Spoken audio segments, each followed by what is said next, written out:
আসসালামু আলাইকুম। ভারতে এক পাগল আছে, যেটাকে আমরা ময়ূক পাগলা বলি। এই ময়ূক পাগলা আসলে কয়েকদিন পর পর এমন করে কেন? ময়ূক পাগলা এমন করে ২ টা কারণে। ১ নাম্বার কারণ হইতেছে কি, ভারতের সরকার চায় যে বাংলাদেশ স্থির না হোক। বিভিন্নভাবে অস্থিরতার মধ্যে যাক। কারণ তাদের পছন্দের যেই সরকার ছিল, সেই সরকারকে হটিয়ে বর্তমান সরকার আ শাসন দখল করেছে। তো এটা অবশ্যই ভারত পছন্দ করবে না। আর সেটা পছন্দ না করার কারণেই এই ময়ূক পাগলার যে চ্যানেল আজ তাক বাংলা, এই চ্যানেলটা কিন্তু আ বিজেপির সমর্থিত বা বিজেপির পক্ষের লোকের চ্যানেল। যার কারণে এই ময়ূক পাগলাটা আসলে এমন করে। আরেকটা কারণ হচ্ছে ময়ূক পাগলা ভাইরাল হতে চায়। সে অলরেডি ভাইরাল হয়ে গিয়েছে। বাংলাদেশের মানুষকে আগে ময়ূক পাগলাকে কি চিনত না।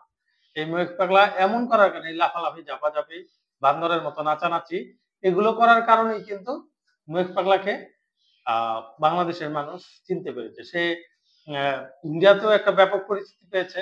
সে বাংলাদেশেও একটা ব্যাপক পরিচিতি পেয়েছে। সে একদম হেডলাইন হয়ে গিয়েছিল।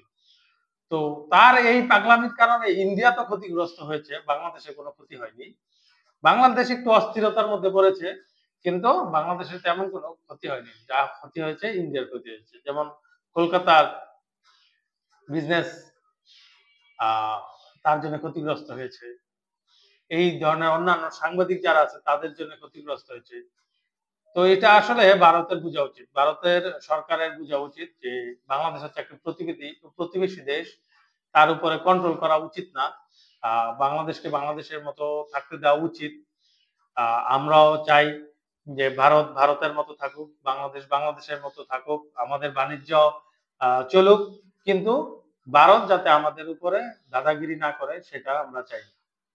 এখন এইগুলার জন্যই মূলত এই ময়ূক পাগলা আ যখন দেখেছে যে ভারতের স্বার্থটা আমাদের বাংলাদেশে এখন কমে গিয়েছে, তখন এই স্বার্থর জন্যে আর ২য় হচ্ছে গিয়ে ময়ূক পাগলা ভাইরাল হতে চায়, এই ভাইরাল হওয়ার জন্য।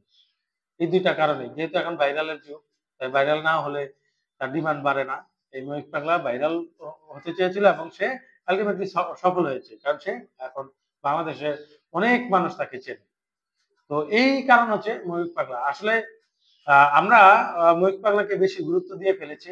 আর গুরুত্ব দেওয়া উচিত না। তাকে নিয়ে আ মাথা আমাদের মাথা ব্যাথা করা উচিত না। অর্থাৎ তাকে আমাদের মাথায় নিয়ে আসা উচিত না। তো যারা উম অনেকে মনে করছেন যে এই ধরনের সাংবাদিক নিয়ে আমাদের তারা বিভিন্ন বক্তৃতা দেয়, ওটা নিয়ে আমাদের টেনশন হওয়া উচিত। আমরা চিন্তিত। কিন্তু না, প্রয়োজন নেই। তাদের ইগনোর করে। ইগনোর করলে এমনিতে অলরেডি চুপ হয়ে গিয়েছে। তারা আরো চুপ হয়ে যাবে। তো এই হচ্ছে ময়ূক পাগলার পাগলামির কারণ। আসসালামু আলাইকুম।